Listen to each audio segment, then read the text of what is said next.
That, my friends, is the $1,000,000 question.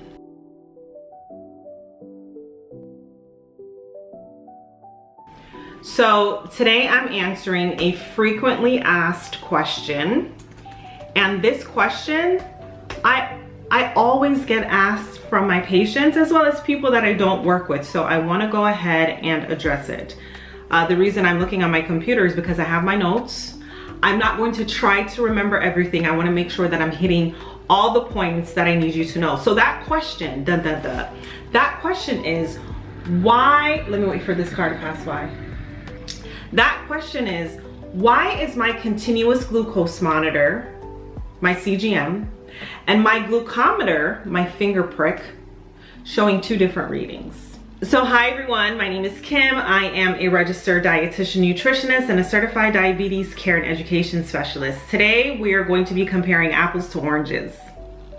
We're going to be talking about continuous glucose monitors, where there's a lot on the market, and we're also going to be talking about glucometers or finger pricks, and there's a lot of them on the market, different brands that you can choose from.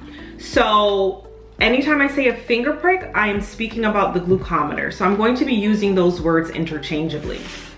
So the first thing that we're going to do, we're going to define what is a continuous glucose monitor and also define what is a glucometer or finger prick and what they're actually looking at.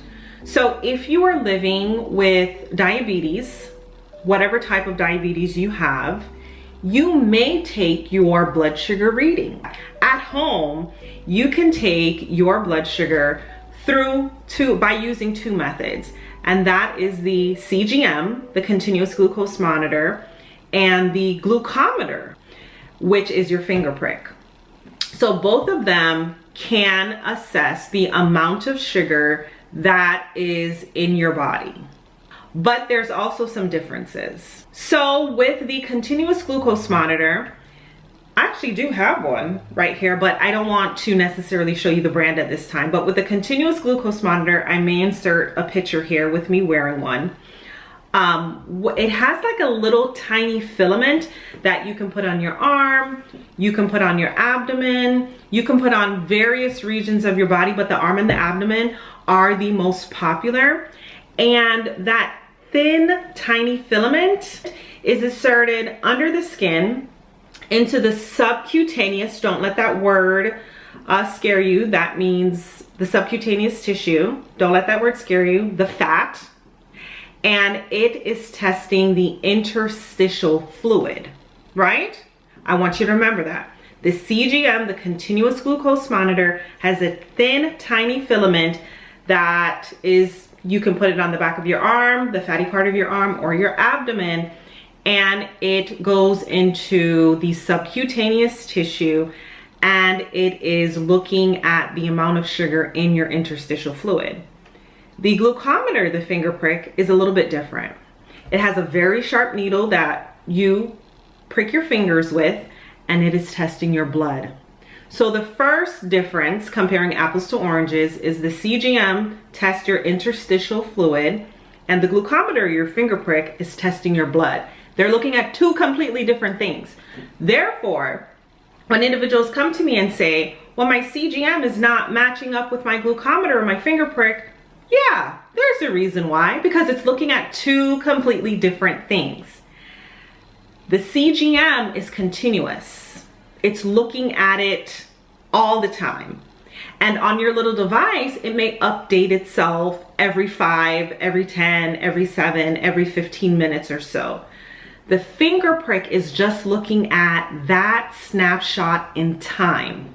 So if you take your blood sugars at 517, it's looking at your blood sugar 517. It's not going to have the information for your blood sugar at 617, but your continuous glucose monitor would. So there is also a time difference. So with the continuous glucose monitor, I know some people that like it because they say it's less invasive than constantly having to prick your fingers, and the nerve endings on your fingers will tend to hurt. And some people actually hate the continuous glucose monitor. Some individuals like the glucometer or the finger prick because it's more, they don't want something on their body 24/7. So with the continuous glucose monitor, I guess I should have said this, it lives on you for about 14 days, and then you take it off, you insert a new one. The finger prick, as soon as you are done taking your blood sugar, you dispose of that in like a sharps container. You dispose of it safely. So those are the two main differences between a continuous glucose monitor as well as a glucometer. So seeing that we have set the stage with that, now let's move into why you are getting two different readings, and I already alluded to it. So again, the CGM and the glucometer testing two different things. When you eat something, like let's use an apple, right? When you eat an apple has carbohydrates in it. Carbohydrates are going to impact your blood sugar. When you eat that apple, the carbohydrates, aka sugar, they're going to be digested. They're going to first go to the bloodstream. It's going to impact the glucometer first. Then, about a 15-minute lag time, it's going to impact your interstitial fluid. So if you're taking your blood sugar right now on both your glucometer and your CGM, and you notice that it's off, wait 15 minutes and look at the CGM again and see if that number matches your glucometer, which it should be around the same range. It should. The second thing, which when I said it should be around the same range, is we have to realize that there's a margin of error.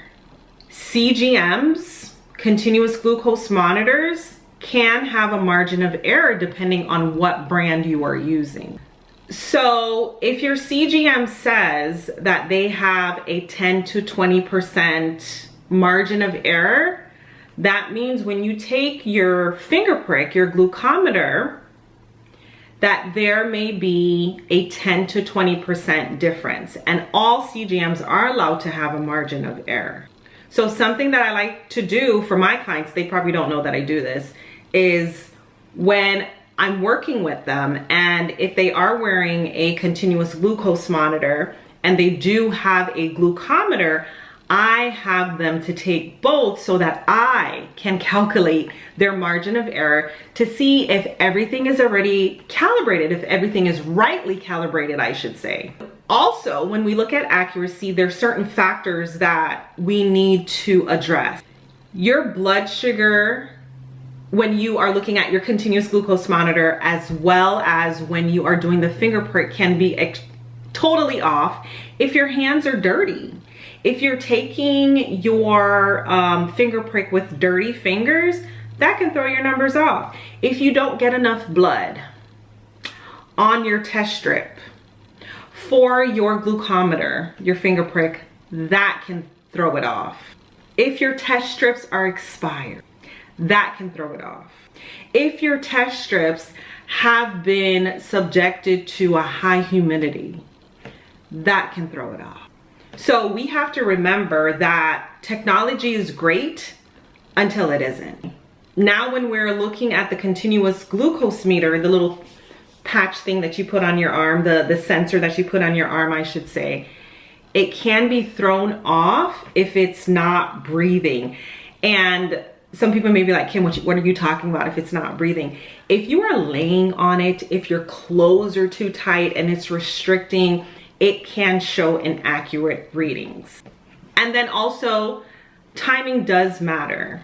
So I want you to give your CGM time to catch up to your glucometer. So there is no textbook information for what I'm about to say, but me personally, if the CGM is off about 48 to 72 hours, if it has not caught up to your finger prick, then I would take it off. I would call the company. I would definitely check the owner's manual and see, what is the margin of error for sure. So as long as your CGM is within its margin of error, then it is a right reading. Even if that reading tends to be a little lower or a little higher than the finger prick, as long as it's in its margin of error. And the reason why CGMs, in my opinion, are so beneficial is because you can look at trends. You can look at what's going on at nighttime when you're sleeping with your blood sugar. You can look at information as such as how does exercise impact your blood sugar? How does lack of sleep impact your blood sugar? How do certain foods? How does hydration? How does stress impact your blood sugar? So I definitely like to look at the trends. So if anyone works with me, you know, those of you that have already worked with me, you know I'm gonna ask you to get a CGM. And you know I'm gonna ask you to try to give me remote access so I can just look at my phone and see what's going on with your blood sugars. But guys, that is the quick and dirty, straight to the point of why your finger prick glucometer is not an exact match to your continuous glucose monitor. One of them, your finger prick, is the front of a train, and your continuous glucose monitor is the back of the train, but they're supposed to be heading in the same direction. They're supposed to be going up and down through the hills and valleys. You're supposed to be seeing those trends. But other from that, thank you guys for watching. Please remember to comment. Let me know what questions you have related to blood sugar problems. Comment, like, subscribe, and share. Thanks for watching. Bye.